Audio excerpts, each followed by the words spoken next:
Plaintiff Stephanie Schroeder says the defendant is obsessed with her and will use any excuse to stay in her life. She's suing for $4,970 for an unpaid personal loan.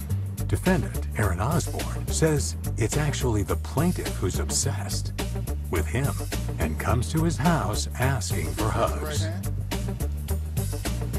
Do you swear the testimony you're about to give is the truth, the whole truth, and nothing but the truth? Yes. Yes. This is case number 162 on the docket, Schroeder versus Osborn. Okay, and welcome to both of you. Thank you. We have the plaintiff, Ms. Schroeder. Yes. You are suing your former friend, Aaron Osborn, Yeah. for $4,970 for unpaid personal loan plus late fees. Why don't you tell me your side of the story? About 4 months ago, I loaned Aaron a total of $1,700. Okay. I have copies of the checks that he cashed. One was for $500, another one was for $1,000, and then there was $200 cash. And it was supposed to be a short-term loan. He was going through some financial difficulties, and I offered to help him out as a friend. $1,500 in checks and then $200 in cash. Okay. We drew up a contract. I have a copy of that here. And $1,700 loan to be paid back on January 5th of 2019. Yes. Interest rate 30%. Oh, and there is also collateral. correct. However, The collateral listed here is Lenovo ThinkPad, Breitling watch. yes, Judge, however, that watch turned out to be fake. So it would be illegal for me to sell it. Oh, you mean it's a knockoff? Yes. And a printer scanner. Okay, but anyway, this is the security you took for the loan. Yes. You're here because he didn't pay you back, is what you're saying. Yes, that's correct. He was supposed to pay me back in January, and he said that he was going to pay me through a cash out from his employer of unused vacation pay. That never happened.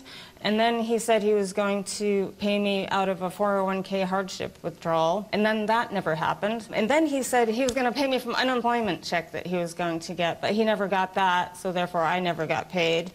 And then I believe he actually tried to gamble to try to get the money to pay me back, but of course that didn't work out either because, well, gambling usually doesn't work out. Yeah. What do you have to say? Your Honor, I feel like I don't owe the money. I did take the loan out originally. She offered it to me. I was making payments to her. I made a $240 payment, and I made a $160 payment. And you paid, here it says $400. Yeah, I made up to based on what you just $400 told me. You agree that the $400 was paid? No, because $240 and $160? what he told me is that he left cash out by a walkway that was near my house in an envelope and expected me to go get it at some point when I had no idea it was even there. So Okay, there's... time out. Really? So we were Sorry. we were communicating on the phone. She was demanding that I brought a payment to her that night. So 30 text messages later and several phone calls later, she knew I was coming straight after work to her house, and I told her that I would be there within 15 minutes. I showed up. I called her multiple times. I sent her multiple text messages telling her that I was in front of her house. She decided to stop responding, not answer her phone, so I decided to leave the payment on her property or near her property in a hidden location. My fault for doing that, but I sent her pictures and specific instructions on where I hid that payment so that she had it when she walked out her house. I looked and there was nothing there. And I even did a test to see. I put an envelope out there myself with a note in it and I sealed it. And I waited for a couple days just to see if somebody would pick it up. And I went back out there. It was still, the envelope was still there. Nobody had opened it. So I don't think that he ever left a payment there. I think this is just another made-up story. Leaving it in the bushes someplace. Why not in the mailbox? Why not under the door? Well, I had never actually been to her house before, so I didn't know specifically where she lived, but I knew. Whoa, yeah, that makes it even riskier. What's frustrating about all this, Your Honor, is I feel like, and just, I mean, to be frank, there was some history with my feelings that there's feelings. She's got feelings for me, and Why I feel like that is because she would call me nonstop, hundreds of text messages over and over and over. Do you have some of them? I do on my phone, but I don't have my phone with me. But you did call him. Well, yeah. It's not a crime. If you were interested in him, you're interested in him. No, actually, Judge, I think it's the converse, because I think that he is interested in me because he knows that as soon as he pays me, I'm going to cut him off and I'm never going to see him again. And I mean, I'm an attractive older woman. I think that he has a secret crush on me.